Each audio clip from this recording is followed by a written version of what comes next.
5주가 아니고 뭐 3주 안에 끝날 수 있었다라고 하면 다 망막 앞쪽에 맺혀서. 그럼 여기 그림 그려놓은 우이안이 오른쪽인데 혹시 이거 토링톤 써 보셨나요?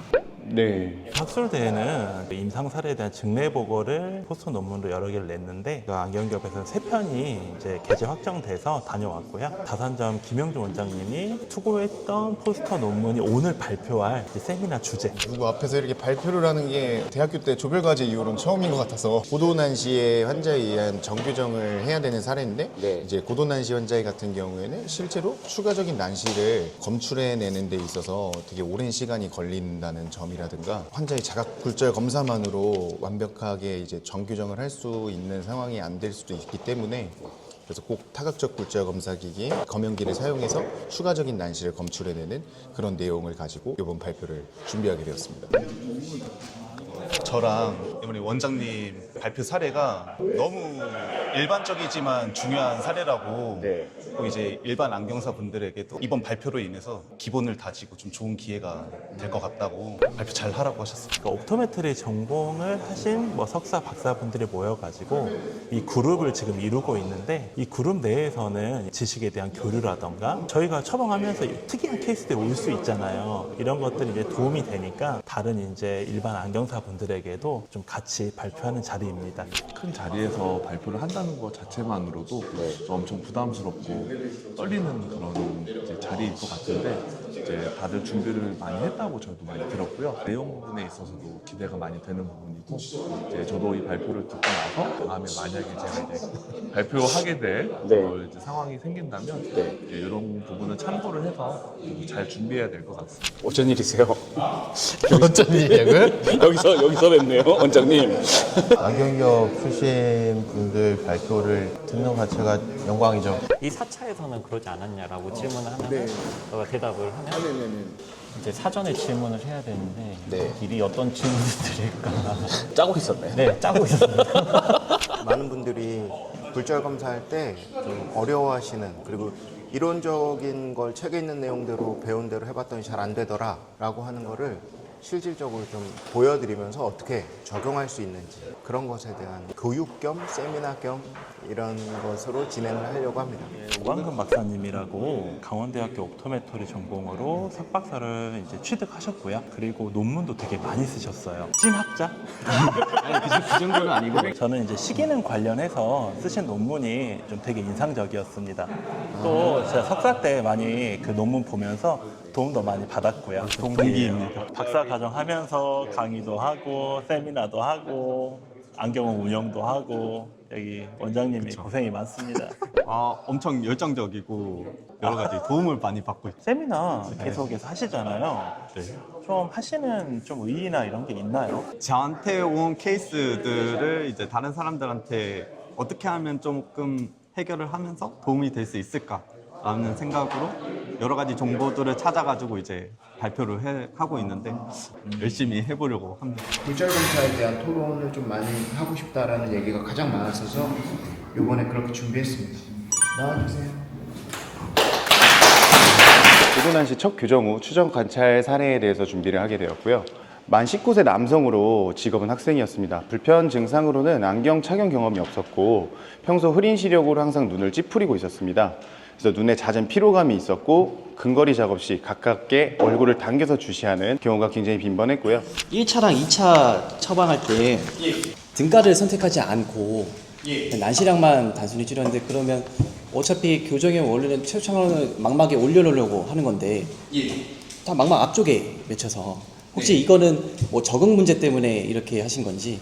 한 번에 이제 좀 스텝을 많이 처방을 하게 되면은 망막 위치에 오기는 하는데 환자가 처음 안경을 또 착용하는 부분이 있고 그리고 또 어지러워하는 부분이 있었기 때문에 이렇게 좀 단계적으로 이렇게 조금씩 0점으로 가는 부분을 선택을 했습니다. 그 혹시 근시를 보정했을 때는 많이 어려워했나요, 적응을? 이 마이너스 영역가 적응이 조금 힘들어서 저렇게 난시를 먼저 이제 최대한 잡아서 이 상황을 최대한 빨리 끝내는 거를 더 생각을 했기 때문에 난시를 더 많이 적응을 하는 게 중요하다고 판단을 했습니다. 한 가지 저기서 한 가지 궁금한 거는 5주를 텀을 줬는데요. 첫 번째 처방에 대한 적응력이 5주가 아니고 뭐 3주 안에 끝날 수 있었다라고 하면 2차 처방이 3주째도 가능하지 않을까. 그러면 내가 처음에 계획했던 플랜보다도 훨씬 빠른 시간 내에 정규정에 도달할 수 있지 않을까. 나중에 하게 되면은 저렇게 단계 처방을 하더라도 중간에 피드백을 계속 받아서 빠른 시간 내에 할 수 있으면 빨리 불러서 하는 것도 좋고. 네, 알겠습니다. 그 1차, 2차, 3차 처방 때 항상 왼쪽은 등가 처리를 했었는데 지금 마지막 4차 때는 등가 처리를 하지 않았더라고요. 1차, 2차, 3차 처방에서는 어지러움을 또 그때 많이 느끼셨고 이제 4차 처방 같은 경우에는 원난시 처방을 해도 오른쪽 왼쪽의 상 크기가 전과 이렇게 크게 차이가 나지 않았고 검사를 통해서 고객님이 이제 1.0 정도를 읽는 그런 시력을 본인이 확인을 하니까 약간 환자 의지가 굉장히 상승을 해서 조금 자기가 어지럽더라도 본인이 좀 노력하겠다 굳은 의지를 보이셔갖고 이렇게 같이 결정을 하게 되었습니다. 그래서 최소 창나눈 크기가 결국엔 조금 차이가 생길 텐데 왼쪽에도 결국 그냥 250까지 올려서 처방을 하기에는 좀 많이 어지러워서 이제 그렇게 할 경우에 아까 설명드렸다시피 왼쪽이 좀 더 상의 크기 차이가 나타나고 이제 어지러움을 고객님께서 많이 느끼셔서 왼쪽만 이렇게 등가 처방을 하는 그런 선택을 하였습니다. 완벽하게 만들어진 안경을 낀 거랑 트라이얼 렌즈를 끼고서 적응한 거랑 어지러움의 차이가 없었는지. 그 부분은 뭐 크게 확인을 하진 않았는데 제가 하고 싶었던 부분은 일단 이 안경을 쓰고 이제 점차적으로 나아지는 모습을 더 확인하려고 하는 거기 때문에 TR에서보다 그러니까 처음에 안경을 착용했을 때는 좀 어지러움을 느꼈지만은 그 이후로는 점차 적응하는 모습을 보였고요. 그 두 가지의 비교를 말하자면은 그 부분을 판단하지는 않았습니다.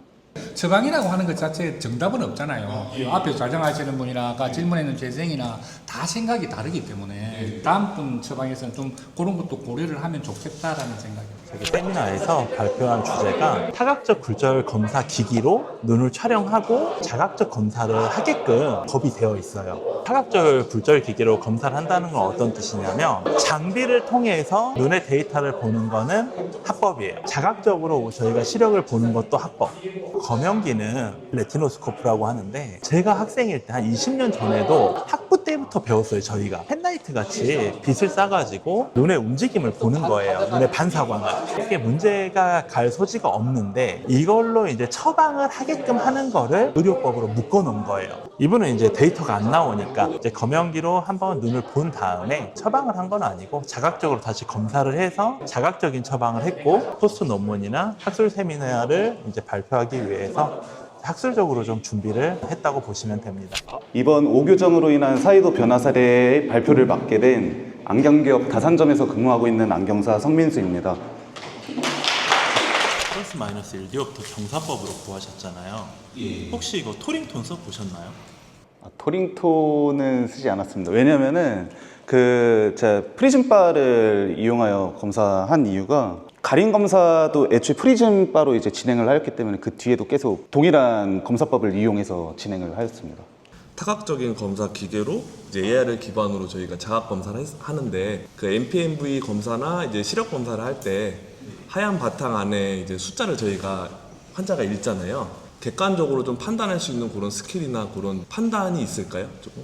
약간 저도 좀 애매할 때는 숫자를 우선 바꿔요. 애초에 시력표 줄이 한 개만 떠 있는 게 아니고 이제 5개가 떠 있잖아요. 그래서 한 줄씩 표를 5개 띄워놓고 5개의 숫자 중에서 이제 몇 개를 읽는지로 이제 판단을 해요. 3개 이상 읽었을 때 다음 시표로 넘어가고 그 다음 시표를 읽는지 안 읽는지 이제 확인하고 못 읽으면 거기서 또 하나 더 주죠. 음물하면 저희가 뭐 근시가 2디옵터가 될 수도 있고 근시가 빠질 수 있잖아요. 대부분 빠지잖아요. 강도의 플러스 렌즈를 댐으로써 조절이 풀린 상태잖아요. 그래서 이제 검사를 했는데 실제 이 사람이 안경을 나가가지고 뭐 하루에 8시간씩 게임을 해요. 업무를 보거나. 그러니까 이게 근거리 작업 환경에 다시 됐을 때 이 사람은 이제 한 3, 4주 뒤에는 저는 좀 불편해질 수 있다라고 보거든요.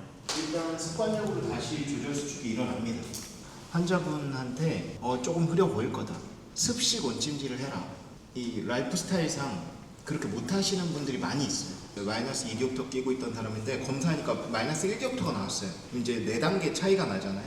생활 환경상 이게 빨리 조절이 풀리지 않을 것 같으면 이걸 1디옵터로 바로 처방하지 않고 더 높은 교정굴절력으로 처방을 해주는 것인데 그 포인트를 찾는 것이 이제 어렵죠. 환자한테 이 불편함 보고를 받지 않으면서도 근시 도수를 줄여가는 그럼 단계적인 처방을 해야 되죠. 돋보기와 안에 알맹이하고 관련성에 대해서 좀 깊이 알아야 될 필요성이 있지 않느냐. 정말 처음으로 돌아가는데 이 처음으로 돌아간다는 게 처음이 아닙니다. 꿀줄 건다는 처음이 아니고요. 정말 안 의사인데 진짜 중요한 겁니다. 만약에 선생님들이 나는 굴절 건다 진짜 나는 확실하라고 생각하신다면 가슴에 손을 감자가 그럼 그 눈이 지금 어떤 상태로 초점이 어디 가는지 아시는가를 진짜 생각해 볼 필요가 있습니다. 되게 고생을 많이 하셨고요. 이제 안경원에서 이제 안경 운영하시면서 또 일을 하면서 세미나를 준비한 거라서 좀 걱정을 많이 했는데 뭐 퀄리티도 좋았고 실제 안경사분들한테 도움이 될 만한 내용들이 많아서 지금 참관 오신 분들도 되게 좋으셨을 것 같습니다. 결국에는 그 질문을 통해서 발표를 한 당사자도 성장을 하는 거예요. 저희가 이제 좋은 질문을 하게 되면 아까 보셨겠지만은 대답을 순간 못 한단 말이에요. 그거에 대해서 고민 안 해본 거잖아요. 이제 그렇게 되면 이제 디펜스가 안 되는 질문들은 사실은 이 발표자의 어떤 실력 개선에도 도움이 될 수 있다. 준비하시느라 정말 고생이 많았다고 느끼고요. 남일이 아니라는 걸 느꼈습니다. 이제 앞으로 차후에 네. 한 번은 할 것 같은데 네. 네, 오늘 봄으로서 참 힘든 일이구나. 네. 다시 한번 또 느끼네요. 오늘 이렇게 준비해주신 두 원장님들께 너무 고생 많았다고 말씀드리고 싶고요. 빈번하게 발생하는 근시 과교정에 대한 이런 사례도 제가 잘 들었고 임상으로 돌아가서 이런 케이스에 대해서 좀 더 분석하고 잘 활용할 수 있도록 잘 해보겠습니다. 같이 근무도 했었고 검사 스타일도 어느 정도 알고 있었지만 지금 보니까 뭐 예전이랑 검사 스타일이 어떻게 바뀌었고 뭐가 더 좋아졌고 이런 거를 느끼면서 저도 더 한층 배울 수 있는 거죠. 그래서 진지하게 들었어요. 너무 좋습니다. 나와서 발표하고 제가 모르는 분들에게 이런 사례를 좀 전달해드리는 게 심적으로 쉽지는 않았는데 저도 좀 놓쳤던 부분도 다시 한번 상기시키고 생각을 많이 하고 깊이 있는 검사를 할 수 있게 되지 않았을까. 준비하는 과정도 좀 재미있었고요. 솔직히 힘들기도 하지만 재미도 있었고 뭐 발표를 하는 동안은 엄청 긴장이 많이 됐거든요. 그래서 사실 이제 하시는 질문들이 좀 많이 헷갈리게 들리는 것도 많았는데 그 질문을 통해서도 나 왜 진짜 그렇게 안 했지? 좀 그런 식으로 좀 다가가 볼 걸. 뭐 이런 것들로 인해서 제가 오히려 더 배우고 가는 그런 시간이 됐던 것 같습니다. 안경원에서 굉장히 많이 발생하는 케이스들이고요. 그렇기 때문에 더 중요한 그런 케이스가 그게 아닌가 생각합니다. 발표를 듣는 많은 사람들이 보면 다른 시각을 가질 수 있는 거거든요. 근데 이제 오늘 이야기한 거는 근본적인 것들을 알려주고 싶어서 그 업무상에서 오는 뭐 눈이 피로하다든지 가중되는 거를 취미를 통해서 더 악화시킬 수도 있고 그걸 풀어줄 수도 있고 그다음에 평상시 일은 제한된 시각 환경이잖아요. 근데 취미라고 하는 건 또 다른 환경이니까 또 다른 증상, 또 다른 이상 것들이 나올 수 있기 때문에 그 사람이 일상에 가지고 있는 시간에서 굉장히 많은 시간을 투자하는 게 대한 습관을 알아야죠. 그것이 눈을 내가 교정하는데 플러스가 되느냐, 마이너스가 되느냐, 뭐 눈을 더 피로를 가중시키느냐, 피로를 해소하느냐 굉장히 중요하죠. 다른 사람들도 이야기했지만 다른 사람이 내가 했으면 나도 시간 더 줄일 수 있었겠다. 개인 의견이 있거든요. 정답은 없어요. 근데 제일 중요한 건 이제 환자가 검사하고 처방하는 사람의 이야기를 동의를 했고 4번이 되었든 5번이 되었든 1번이 되었든 2번이 되었든 신뢰를 형성해서 완성이 되었잖아요. 완전하게. 그게 더 중요한 거지.